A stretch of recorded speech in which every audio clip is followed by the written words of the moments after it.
옛날 옛적 몽골 한 마을에 지혜로운 소년이 살고 있었습니다. 소년이 사는 마을의 산 쪽에는 사자나 호랑이 같은 사나운 짐승들이 많이 살았습니다. 사람들은 이 짐승들이 두려워 산 쪽으로는 갈 엄두도 못 내고 양떼들을 집 마당에 키워야 했습니다. 아저씨, 제 양들도 마당풀을 조금만 뜯게 해주세요. 아이고, 우리 가축들 먹을 풀도 없다. 어서 내 땅에서 나가거라. 가축에게 풀 먹일 땅이 없던 소년은 어쩔 수 없이 사자와 호랑이가 사는 산으로 들어가 양떼를 키울 수밖에 없었습니다. 그러자 배고픈 사자와 짐승들이 나타나 소년의 양을 한 마리 한 마리 차례로 잡아먹었습니다. 결국 한 마리도 남기지 않고 양들을 모두 먹어치운 산짐승들은 소년까지 잡아먹으려 들었습니다. 사자가 말했습니다. 이제 먹을 게 너밖에 없구나. 어쩔 수 없이 너를 잡아먹어야겠다. 좋습니다. 하지만 그 전에 둘이서 3가지 방법으로 서로 힘을 겨루어 보고 나서 이긴 쪽이 진 쪽을 잡아먹는 건 어떻겠소? 총명한 소년은 궁리 끝에 사자에게 이렇게 제안했습니다. 하지만 사자는 작은 소년을 얕잡아보고 당연히 자기가 이길 거라 믿고는 소년을 비웃었습니다. 네가 나와 힘을 겨뤄 이길 수 있을 거라고 생각하는 게냐? 조그만 꼬마가 감히 나에게 그런 제안을 하다니 우스운 녀석이구나. 사자는 소년을 무시하며 다음 날 시합할 시간과 장소를 정하고 돌아갔습니다. 사자와 헤어진 소년은 둘이 만나기로 한 언덕에 작은 구멍을 팠습니다. 그리곤 양 창자에 물을 채워 구멍에 넣고 다시 흙으로 덮었습니다. 그 다음 소년은 숲에서 나무 한 그루를 골라 뿌리채 뽑아서 다시 그 구멍에 넣어 세워두고는 흙으로 가볍게 덮었습니다. 마지막으로 소년은 달걀 하나를 땅에 묻은 뒤 약속한 날이 오기를 기다렸습니다. 드디어 약속한 날이 밝자 소년과 사자는 마주 섰습니다. 소년이 사자에게 말했습니다. 누가 먼저 시작할까요? 꼬마야, 네가 뭘 할 수 있는지 한번 먼저 해보거라. 그럼 제가 먼저 시작하겠습니다. 저는 땅을 밟아 땅속에서 물이 나오게 할 수 있습니다.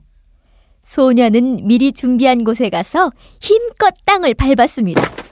그러자 땅속에 있던 물 넣은 양창자에서 물이 솟아나왔습니다. 그걸 본 사자는 깜짝 놀랐습니다. 자, 이번에는 제가 나무 한 그루를 뿌리채 뽑아보겠습니다. 소년은 미리 뽑아둔 나무를 힘도 들이지 않고 뿌리채 뽑는 척 사자에게 보여주었습니다.